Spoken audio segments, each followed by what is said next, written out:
रजनी को बचपन से ही पेंटिंग का बहुत शौक था।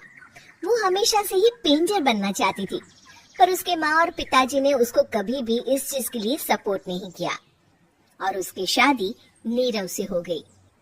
नीरव रजनी को बहुत प्यार करता था, पर रजनी हमेशा चुपचाप ही रहती। वो इस शादी से खुश नहीं थी। वो ये शादी नहीं करना चाहती थी। उसे तो हमेशा से पेंटर जो बनना था। अपने इस सपने को वो नहीं पूरा कर पाई, इसलिए वो हमेशा उदास रहती थी। रजनी, बहुत ही बढ़िया फिल्म लगी है, कल देखने चले? नहीं जी, कल मुझे बहुत काम है, मैं नहीं जा पाऊंगी। अच्छा तो कोई बात नहीं, संडे को चलते हैं। देखिए, मुझे फिल्म देखना पसंद नहीं है, आपको जाना है तो चले जाइए। नीरू को मना करके रजनी वहाँ से चली जाती है और अपने बैग को खोलकर उसमें बंद पड़े ब्रश और कलर्स को देखकर रोने लगती है। रजनी, चलो ना कहीं बाहर खाने चलते हैं, कुछ तुम्हारी पसंद का। जी मुझे नहीं जाना, मेरी तबीयत ठीक नहीं है। रजनी वहाँ से चली जाती है। नीरू को समझ नहीं आता कि रजनी उससे इतना दूर क्यों रहती है। वो जब भी उसके साथ वक्त बिताना चाहता है, रजनी कोई ना कोई बहाना बना देती है। एक दिन घर पर कोई नहीं था। रजनी घर का सारा काम जल्दी से खत्म कर लेती है। घर पर अकेले होने के कारण वो सोचती है कि वो आज पेंटिंग करेगी। वो अपने कमरे में जाकर पेंट ब्रशेस और कलर्स निकालकर जैसे ही कलर मिक्स कर रही होती है कि दरवाजे पर बेल बज जाती है। अब कौन आ गया इस वक्त? इतनी मुश्किल से तो मुझे पेंट करने का मौका मिला है। रजनी दरवाजा खोलती है तो उसकी सास अपनी सहेलियों के साथ खड़ी होती है और सब घर के अंदर आ जाते हैं। अरे बहू, सबको शरबत बनाकर पिला दे, बाहर तो बड़ी गर्मी है। उफ। जी। रजनी पेंट ना कर पाने से उदास हो जाती है। उसे गुस्सा भी आ रहा होता है कि उसने इस शादी के लिए हाँ क्यों कह दी। वो रसोई में जा रही होती है कि उसकी सास उसे रोकती है। बहू, सबके खाने का भी इंतजाम कर लेना, आज का लंच तो ये सब यही करेगी। हाँ। रजनी बिना कुछ कहे रसोई में चली जाती है। सबके लिए खाना बनाती है। सब खाना खाते हैं और रजनी घड़ी देखती है कि ये सब कब जाएंगे ताकि वो अपनी पेंटिंग कर सके। जब शाम होती है तब सब चले जाते हैं अपने घर। अरे बहू, सब तेरे खाने की तो बहुत तारीफ कर रहे थे, सबको बहुत अच्छा लगा खाना। आपको मुझे सुबह बताना चाहिए था ना कि आपकी सहेलियां आ रही है। पता भी है कितना वक्त लगा सारा खाना बनाने में। अरे बहू, तू ऐसे कैसे बात कर रही है मुझसे? तो और कैसे बात करूं? मैं इस घर की कोई नौकरानी नहीं हूँ कि इतना काम करूंगी।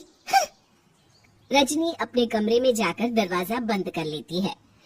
शाम को जब नीरव आता है तो उसकी माँ उसे पूरी घटना के बारे में बताती है। क्या रजनी ने आपसे इस तरह बात की माँ? हाँ, और पता नहीं उसे क्या हो गया है, शाम से बाहर भी नहीं आई है। मैंने तो कई बार आवाज दी, खाना भी नहीं खाया उसने। तू ही बात करके देख ले बेटा। नीरव अपने कमरे का दरवाजा खटखटाता है। रजनी, दरवाजा खोलो, मैं हूँ। रजनी दरवाजा खोलती है और फिर वापस जाकर अपने बिस्तर पर लेट जाती है। रजनी, माँ से बात करने का ये क्या तरीका है? मैंने कोई गलत बात नहीं की है। अरे तुम क्यों ऐसे बर्ताव कर रही हो सबके साथ? क्या तुम इस शादी से खुश नहीं हो? रजनी कुछ नहीं बोलती। अरे बताओ मुझे रजनी, क्या ये शादी तुम्हारी मर्जी के खिलाफ हुई है? हाँ, मैं ये शादी कभी नहीं करना चाहती थी। तुमसे क्या, मैं किसी से भी शादी नहीं करना चाहती थी।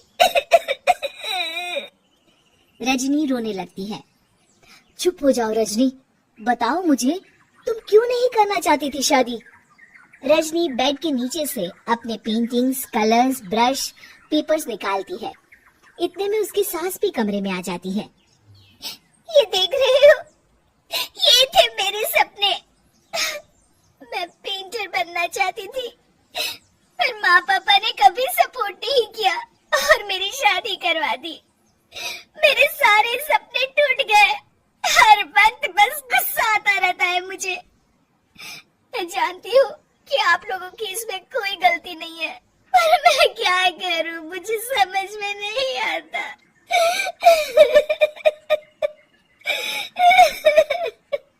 रजनी फूट फूट कर रोने लगती है। मुझे माफ कर दीजिए, आप दोनों के साथ मैं बहुत बुरा बर्ताव कर रही हूँ। अरे रजनी बेटा चुप हो जाओ तुम। नीरव पानी लेकर आता है। ये लो पानी पियो और शांत हो जाओ। रजनी पानी पीती है और उसकी सास पेंटिंग्स देख रही होती है। अरे नीरव, हमें तो पता ही नहीं था कि हमारी बहू कलाकार है। अरे कितनी अच्छी पेंटिंग्स बनाई है, देखो तो। ये वाली तो मैं अपने कमरे में ले जाऊंगी। आपको ये पेंटिंग्स अच्छी लगी? अच्छी नहीं, बहुत अच्छी लगी। और तुमने हमें बताया क्यों नहीं? तुम जब चाहे पेंटिंग कर सकती हो रजनी। हम तुम्हारे सपनों को पूरा करने में तुम्हारा पूरा साथ देंगे। हाँ बेटा, हम कला की कद्र करते हैं। हम कलाकार तो नहीं, पर मुझे गर्व है कि मेरी बहू एक कलाकार है। रजनी, नीरव और सास तीनों हंस पड़ते।